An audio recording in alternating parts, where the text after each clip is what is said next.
రాష్ట్రంలోనే అతిపెద్ద property show NAREDCO property show మళ్ళీ మన గుంటూరులో మీకోసం. విజయవాడ, గుంటూరు పరిసర ప్రాంతాల్లో మీ అవసరాలకు అనుగుణంగా అపురూపమైన అపార్ట్మెంట్లు, villas, independent houses, open plots కోసం జనవరి 10, 11, 12 తేదీల్లో చేబ్రోలు హనుమయ్య కంపెనీ, బృందావన్ గార్డెన్స్, గుంటూరులో జరగనున్న నారెడ్కో ప్రాపర్టీ షోకి విచ్చేయండి. ప్రతిరోజు లక్కీ డ్రాలో అద్భుతమైన బహుమతులు గెలుచుకోండి. ప్రవేశం ఉచితం. ప్రజలారా, మా రోజక్క మళ్ళీ వచ్చేసినది.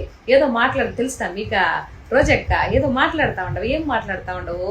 ఏంటి నిన్న తిరుపతిలో జరిగిన సంఘటన గురించి ప్రభుత్వం అస్సలు ఇది అని ఏదో మాట్లాడుతూ ఉండవు కదా. ప్రభుత్వం తప్పు అని అంటున్నావు కదా. ఓమే అక్క, నువ్వు ప్రభుత్వం అంతకుముందు మీ గత ప్రభుత్వంలో ఉన్నప్పుడు ఎన్నిసార్లు తిరుపతికి వచ్చి ఉంటావు? నువ్వు ఇన్నిసార్లు వచ్చి ఉంటావేమో కదా. అందరి దగ్గర దుడ్లు తీసుకొని దర్శనాన్ని తోలిపోతాయి కదా. అప్పుడు కనిపించలేదు నీక? ప్రజలు ఇబ్బంది పడతా ఉంటారు ఈ టోకెన్స్ వల్ల. ఏమన్నా అపాయం జరగద్దు అప్పుడు తెలియదు నీక? అదే తెలియదు మే నీక. ఇప్పుడు ప్రభుత్వం మీద బురద జల్లడానికి వేసుకుంటూ వచ్చావు. ఇంకో విషయం చెప్పనా నీక? దేవుడి దృష్టిలో అందరు సమానులే. చెప్పాలనుకుంటే ఈ విధంగా చెప్పాలి. మేము నలుగురికి ఉపయోగపడే విధంగా రాజకీయం చేయాలా? ఇలా చెప్తే ఏడమా నువ్వు గెలిచేది? మళ్ళీ నెక్స్ట్ ఏడ గెలుస్తూ ఇలా మాట్లాడి శవ రాజకీయం చేస్తే ఏడ గెలుస్తావు?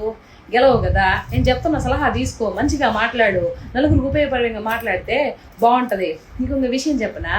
అప్పుడు మీ జగన్ ప్రభుత్వంలో ఉన్నప్పుడు 11 మంది చిన్నారులు ఆక్సిజన్ సిలిండర్ లేక చనిపోయినారు కదా.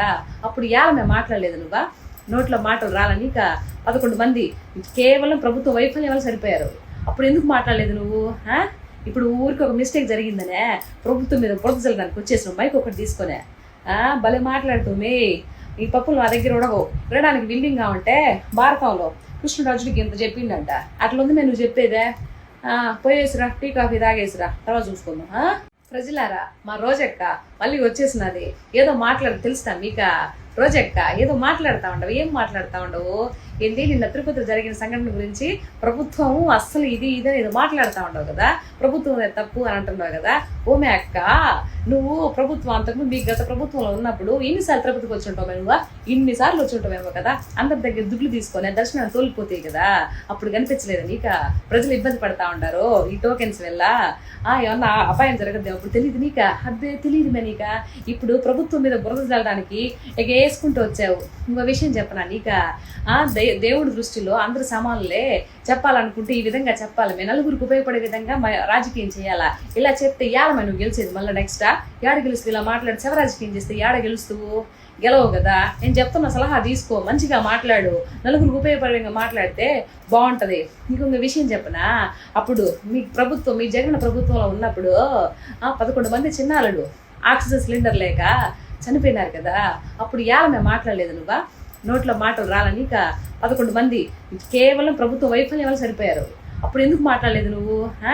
ఇప్పుడు ఊరికి ఒక మిస్టేక్ జరిగిందనే ప్రభుత్వం మీద బురద చల్లడానికి వచ్చేసినావు మైక్ ఒకటి తీసుకునే. భలే మాట్లాడుతుంది. ఈ పప్పులు నా దగ్గర ఉడగవు. వినడానికి విల్లింగ్ కావంటే భారతంలో కృష్ణరాజుడికి ఇంత చెప్పిండంట. అట్లా ఉంది నువ్వు చెప్పేదే. పోయేసిరా, టీ కాఫీ తాగేసిరా, తర్వాత చూసుకుందాం. ఉంటా.